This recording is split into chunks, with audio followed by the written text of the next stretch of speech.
Well, did you pick a great time to join us in the trenches with Dave Lapham, brought to you by First Star Logistics. As always, we're in our studios that are second to none. And we've got Ted Karras as our guest. This guy, he's a football savant, man. Not only a great football player, he has a mind for the game. He has a very, very high football IQ, phenomenal leader of men, captain.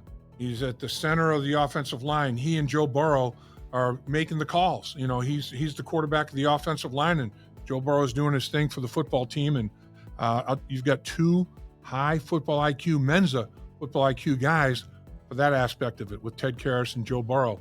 And we talked to Ted about a lot of that, the season that the offense had, the records that were set by Joe Burrow, Jamar Chase, and how close they came to setting, crazy records with multiple 1,000-yard receivers, a 1,000-yard running back, and a quarterback throwing for almost 5,000 yards. I mean, crazy stuff. And he talks about how great it is to play offensive line with skill players like that. And with that said, he talks about the departure of Frank Pollack and Coach Frazier. They move on, and into the mix come some new ones, Scott Peters and Mike McCarthy, and they come from the New England Patriots. And he talks about that. The only thing that's consistent in the National Football League is change. The only thing that occurs on a regular basis is change. He's excited about it, and when Ted Karras is excited, everybody's excited. I think you're going to like what Ted has to say.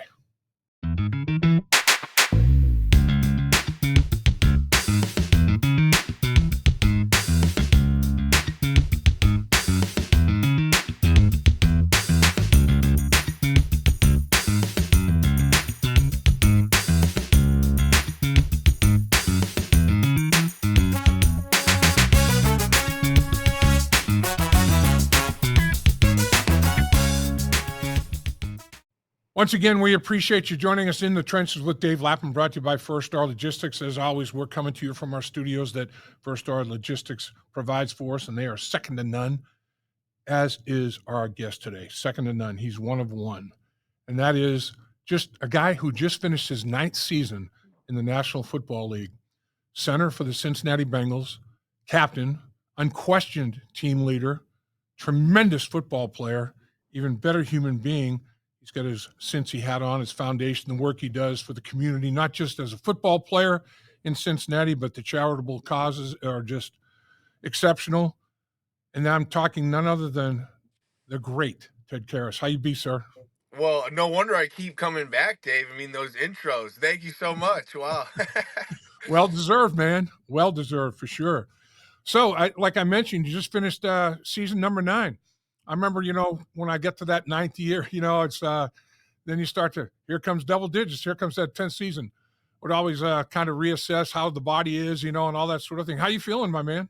I'm feeling great. Great. I thought, I came out clean. Very grateful for that. Going into the 3rd year in a row, being the oldest guy on the team, I feel, a sense of responsibility with that. Very grateful that I've be able to stick around, and excited that I'm still playing football, man. Really, I'm going to start getting to work on Wednesday. I took 2 weeks off. I'm getting a little jittery already. Is that right? That's your formula. Take a couple of weeks off, just let the body totally recover, and then get right back into it. Do you get back into it full force, or do you kind of work your way up a little bit? No, it won't be full force, but it'll be, lighter lifts and a lot of flexibility stuff. And really, I won't start my huge supplement stack till probably mid-Feb, just to give my body a break. So I at least put a base on, and then get back on creatine and different stuff like that, so that you can, obviously, be at 315, 320. I hear that. And I know this time of year, maybe you might be visiting family or doing some things. You got some things in store in that regard as well? Oh yeah, no, just these last 2 weeks took care of a lot of business in Indy. Saw a lot of my people there, my dad's team, his staff, and my family. And now, Rachel, Penny, and I are going to enjoy a little break down south. You gotta love that. That's the thing. When a National Football League player, man, when you have a wife, and they're the superstars. I mean, you have a wife, you have a daughter. wife's taking care of the daughter, and you don't. It's like you have such full confidence that everything can be handled. You don't have to put your focus on that as much as you do, obviously, in the off season. That's a heck of a load off your mind, isn't it? Well, I mean, you step. Yeah, my wife is amazing and has been an amazing mother. Her daughter's almost 10 months old. I'm really Wow. excited to get to spend more time with her. But you come out of a football season, you kind of get overwhelmed with different responsibilities, maybe that had been put in a drawer. Or not saying my daughter was, but I'm saying just Right. there's a lot of things that hit you when the next football game is not on the docket for 8 months. So handled a lot of business. Glad to be going in the off season with 5 straight wins. I thought this team did a great job fighting and finishing the year. Obviously disappointing that we missed the playoffs, but here we go. It's 2025 now. You were a voice of leadership, and that was no surprise to me or anybody that knows you well at all. The team 4-8, and it's like, oh, this looks bleak. This looks out there, and you were one of the voices of reason. It's like, look, hey, this isn't over. I mean, we start winning football games, take them one at a time, and see how it plays out. And it almost happened. It came very very close to happening.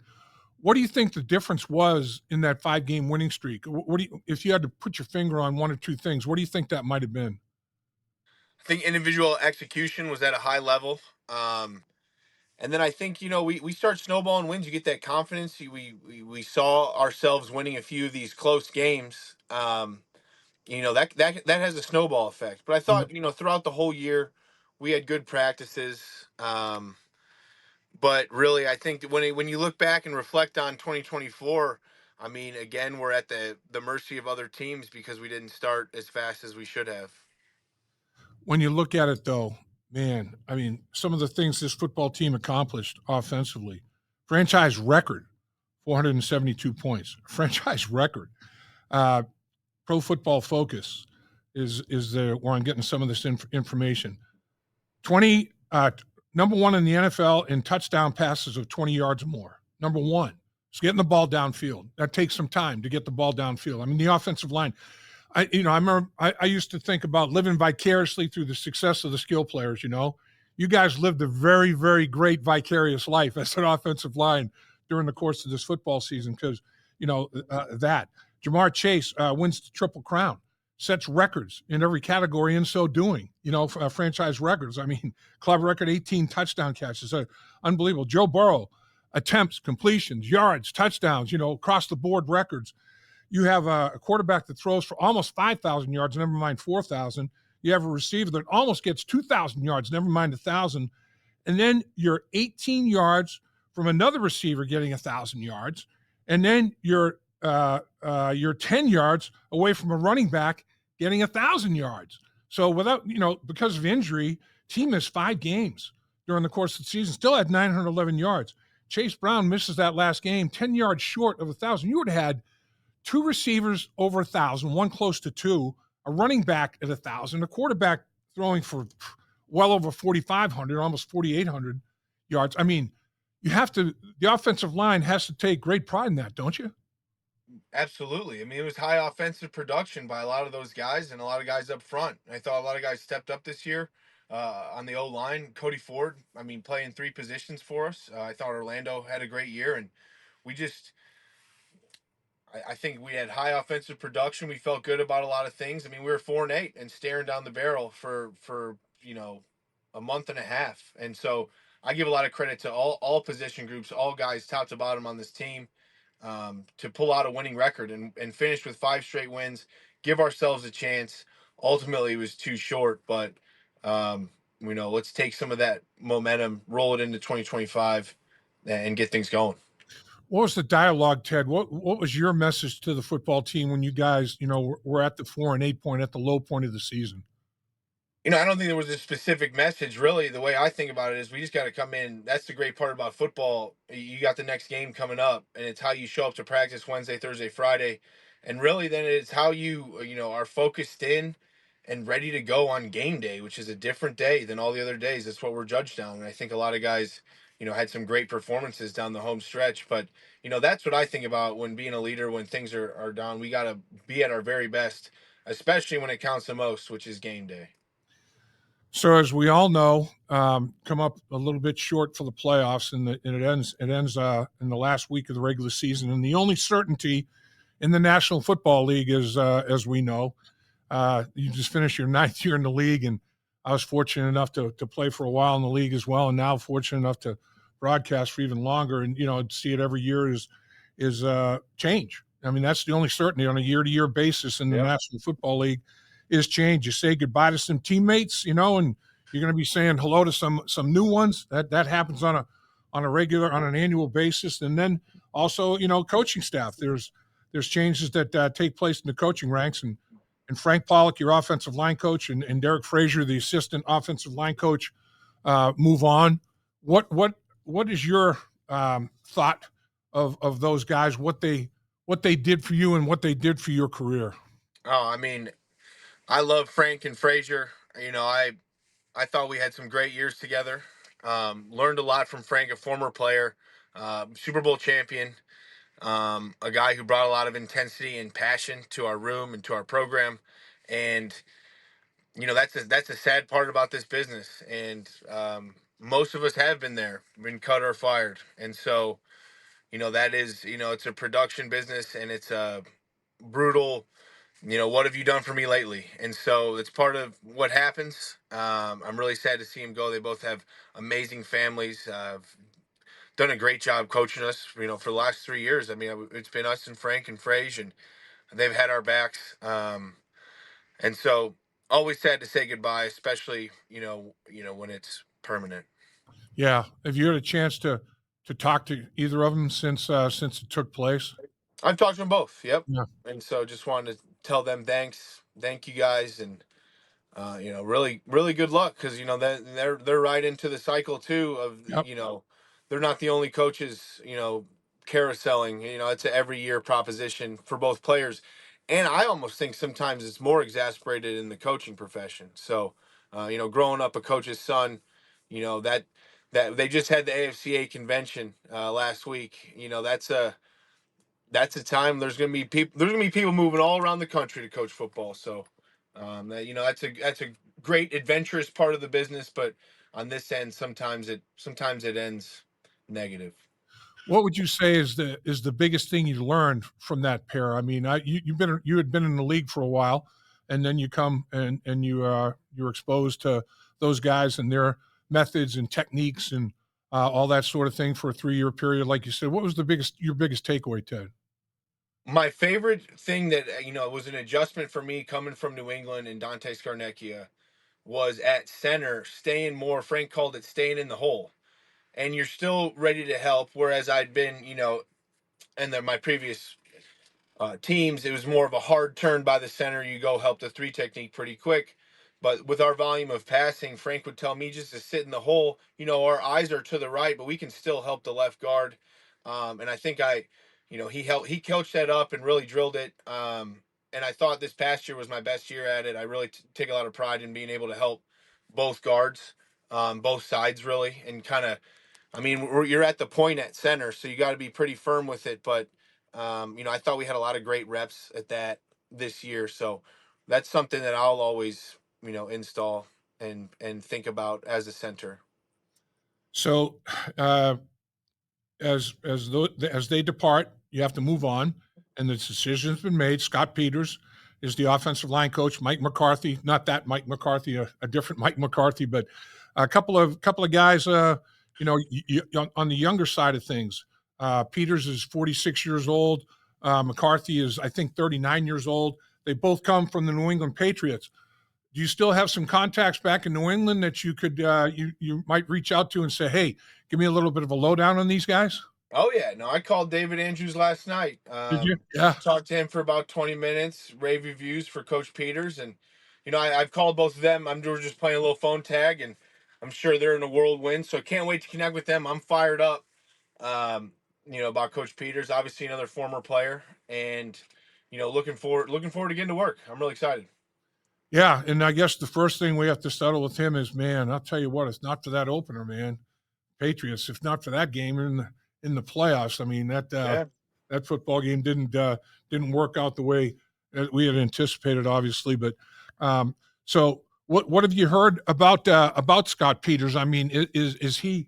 I mean, obviously, the martial arts deal. I mean, he's big with the hands, and as we know, having played, in the National Football League for a number of years, or playing football in general, or sports in general, starts with your feet, ends with your hands. You got to get yourself in position with your feet, and you have to be able to use your hands to finish things and control things. Whatever sport you're talking about, I don't care what it is, whatever skill that you're talking about, and playing offensive line, believe us, is a skill, right, Ted? I mean, it's a hell of a skill, and he's big on those hands, isn't he? That's all about his a big part of what he's all about.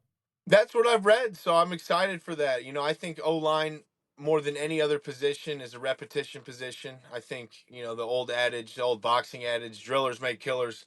I think you have to do things thousands of times and that really all you're trying to do is increase your percentage of winning a one-on-one block by doing certain fundamentals. So if you can train your body to do that, not automatically, but close, then you have a better chance at winning the repetition, which is, a big part of our offense. And so, we're going to be down there in the O-line corner.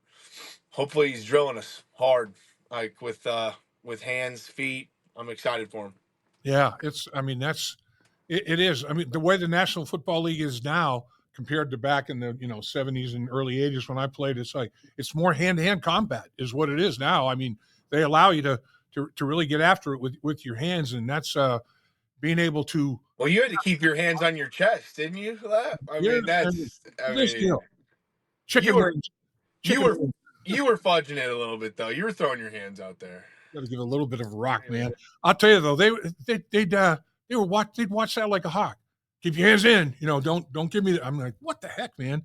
These guys are world class athletes, and they're just coming off the edge, man. They're Well, coming, that's why you guys cut a lot more. You have to no doubt. Chop those legs down, man. get them down. Yeah, you had to have some kind of weapon that you could rely on. So at this stage of your career, and you mentioned Dante Scarnecchia. I mean, have a coach like that, Frank Pollack, and now Coach Peters. So, I mean, you've probably taken things, techniques and fundamentals and things from each guy that you've kind of put into your inventory, and you have a toolbox, and you keep adding tools to your toolbox.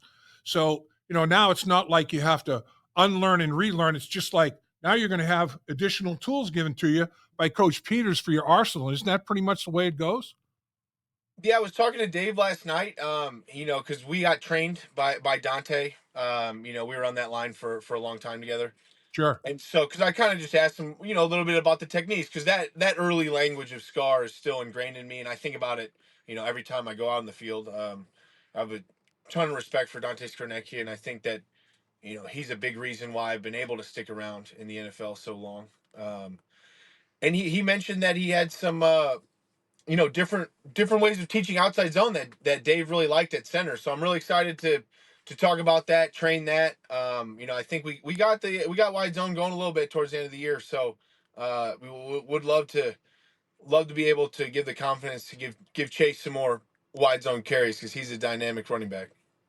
So you have the legendary Jim McNally, who coached Scott Peters when he was a player. He coached him with the Giants, and he called him. I'm trying to find what his comment was. He's big on the hand strike, countering targets, all that sort of thing. But he's really good at developing, players that maybe came into the National Football League in the lower rounds or college free agent type guys that have the passion for the game and smart guys, love the game of football, and he optimizes their potential according to Coach McNally. And he said that the development of players is a big thing about him, and he breaks opponents down. He attacks where they're weak, and then he exploits the nature of the opponent is something that's talked about. I mean, that's what football is all about, really, isn't it? That is, and a coach is a teacher that has to formulate and then sell a plan to his players. And so I think that I'm excited for Coach Peters to come in, younger guy, looks high energy. and really excited to see the materials he provides for us on our opponents. I love that stuff. That's one of my favorite parts of being in the NFL is you get your sheet of their guys, and then when it's our guys versus their guys, here's what they do, here's how they move. I find that to be fascinating and very fun and rewarding. So I reached out to Jim McNally, and he said this guy he's not a one trick pony. Everybody's talking about his pass protection techniques with his staggered hands and the jujitsu stuff. And he was a Brazilian jiu-jitsu champion and all that. And he trained UFC fighters. I mean, he's all about hand to hand combat.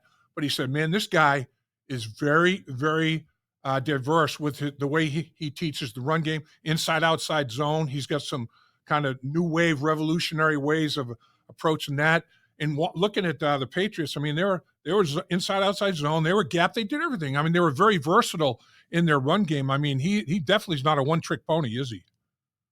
I don't think so, but yeah, I would hope not, Dave. Yeah. I don't think so at all. I don't know him though yet. I'm excited. It's new. So I got a new teacher. We got a new head of our room. It's always that's an interesting part of football too. The additions too. So there were the subtractions, but now we got the additions. We're moving on to 2025. It's very exciting. I'm very fired up.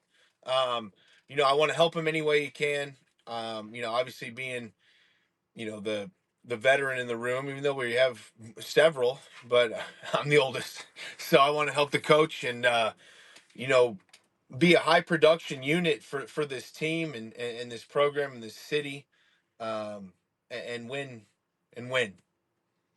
A guy like you is invaluable. You're an amazing resource for a new guy coming in as the offensive line coach. He has a dean of the position group right there in his room. Was Dante a guy that welcomed contributions from players? Jim McNally was. I mean, Jim wanted, he wanted give and take. He wanted you to be like, all right, and don't just sit there. I'm going to give you a lot of stuff. I'm going to give you resources, but I want feedback. I want, coach, I like this. I don't like that, whatever. Was Dante like that? And was Frank like that? Oh well, Dante, in my role in New England, I wasn't given and taken with Dante Scarnecchia. Right, right. He would test you though. No, I mean he's an unbelievable teacher, an unbelievable O line mind, and trained us uh, invaluably well. But I mean, I wasn't spouting off saying we should do stuff. I was just taking notes and learning. Right. Um, and obviously had a different role with Frank, but Frank is it was more of an open setting meeting. At least more discussion than was in New England. So I'm excited to have a new lead in the room. It's always an exciting time. Yeah, and I mean, to me, obviously, the best coaches, it's not like, hey, I've got these techniques and I've got these things, and this is the way I'm teaching it. And I don't care what your body is. I don't care if you're, long torso, short torso, long arms.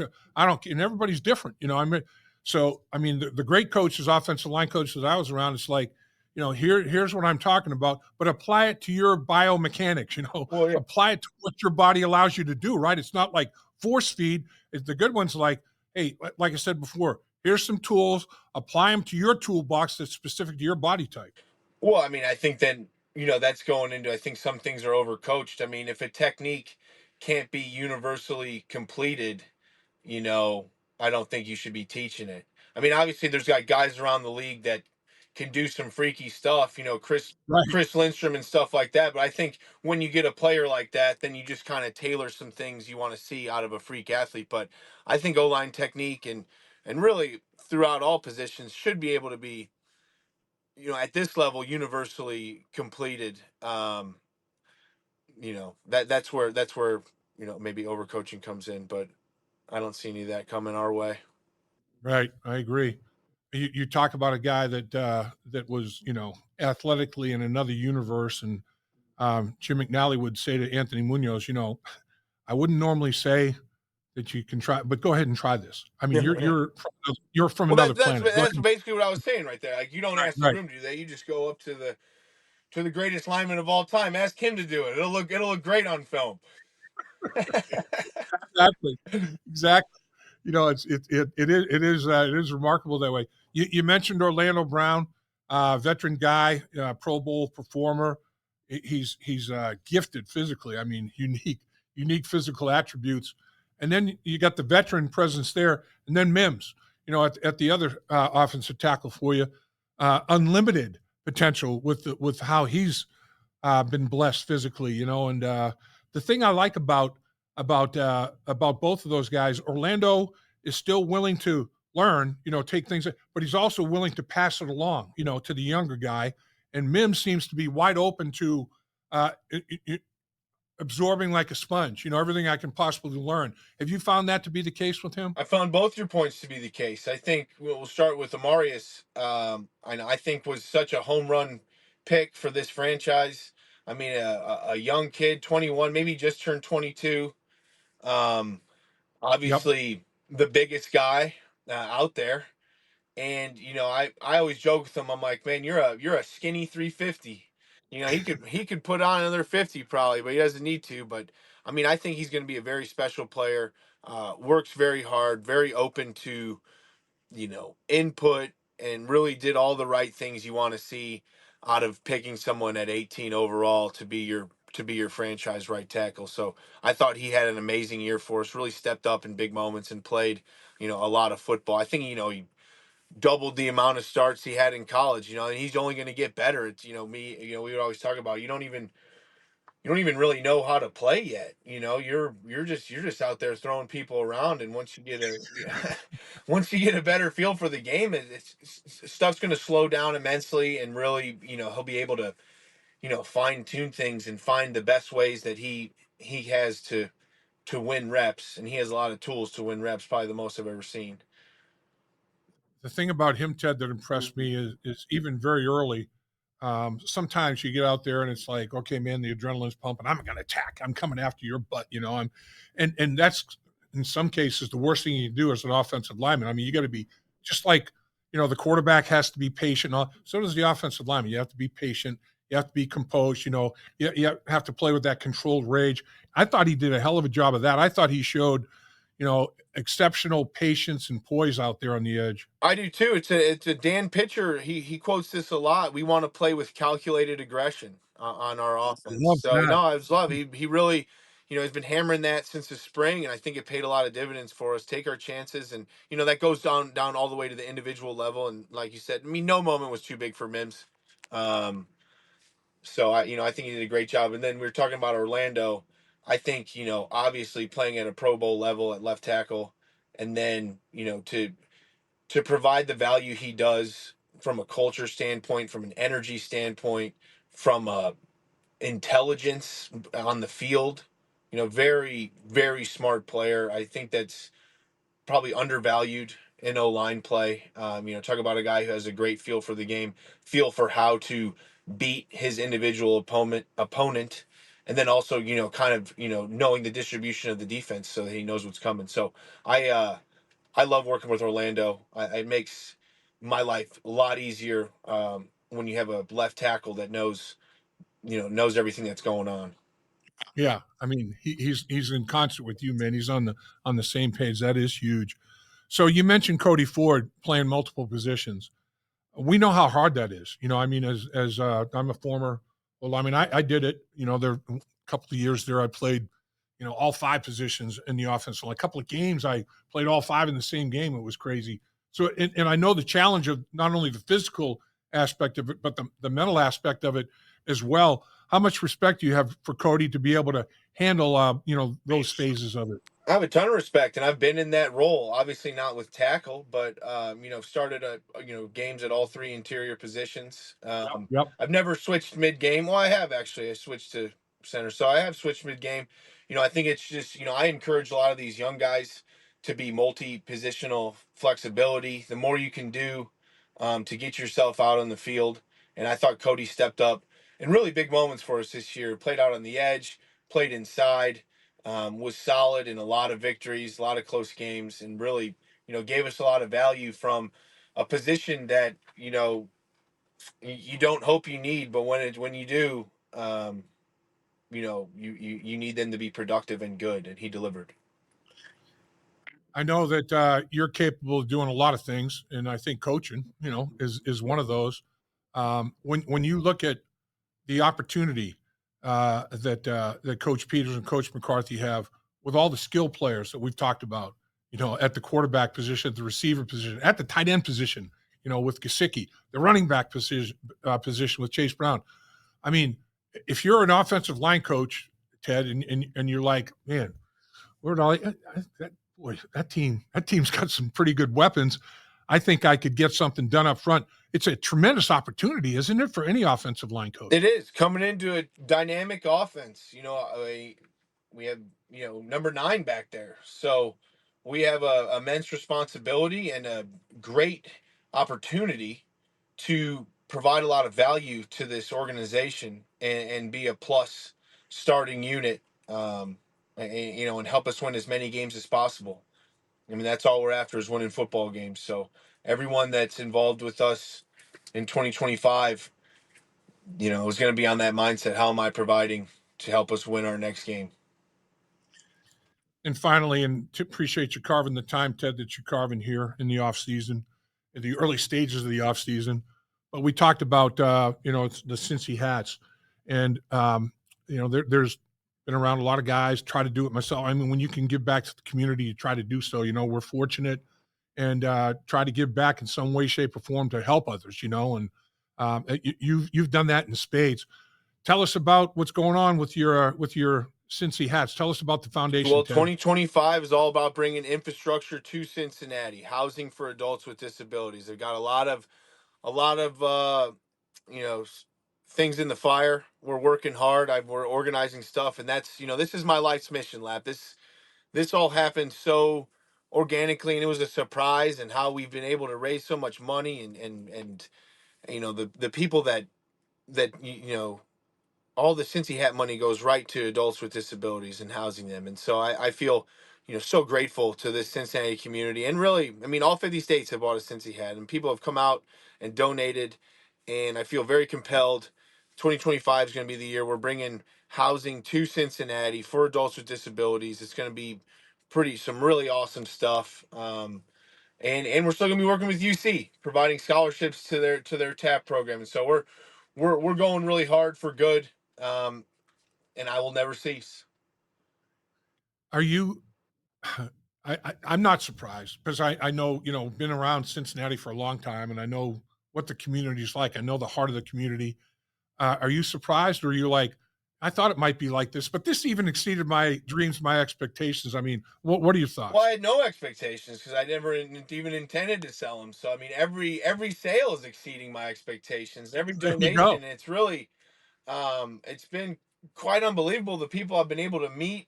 A lot of people in this city have a shared mission of serving this community, and it's a big need. It's an underserved need, and I'm gonna always be going hard to serve these people and make sure that they can live an independent, healthy, happy, and safe life, taken care of. I can't think of a better ambassador, man. I'm telling you, the good Lord's going to take care of you because you've taken care of a lot of people, my man. No question about it. And there's none better. You're a tremendous example on a lot of levels on how to live your life. Well, thank you, Dave. So are you, and I'm glad we got to connect. I hope you have a good off season. You do the exact same, sir. And I'll tell you what, year number 10 coming up. That's awesome. Here we go. I mean, that was my okay. Make it. That's the first thing. Make it as a rookie. Then try to play 5. Then when I hit 10, I'm like, that's it. I'm in double digits, man. That was my final goal. I've always wanted to beat my grandfather. He played 9. You got it. That's awesome. Yeah. That's great. The Karras family, the first family of football. Unbelievable. Oh, we're not done yet. No, you're still contributing to the cause in so many ways. Getting right to work, dealing with these 21-year-olds coming in. Getting right to work on Wednesday. Here we go. Starting 2025. Let's go. You're the best. Appreciate your time. Best of the family. Thanks, Dave. Talk soon. Dave Lapham here, and every day I am grateful for my experience to have played professional football. As a player, I realized self-motivation, leadership, and appreciating your teammates are key. At First Star Logistics, you can use those same attributes to create the life you want for you and your family. Build your future by working hard like I did. You'll see results both on and off the field. Call First Star Logistics today and be part of our winning team. Opportunity knocking.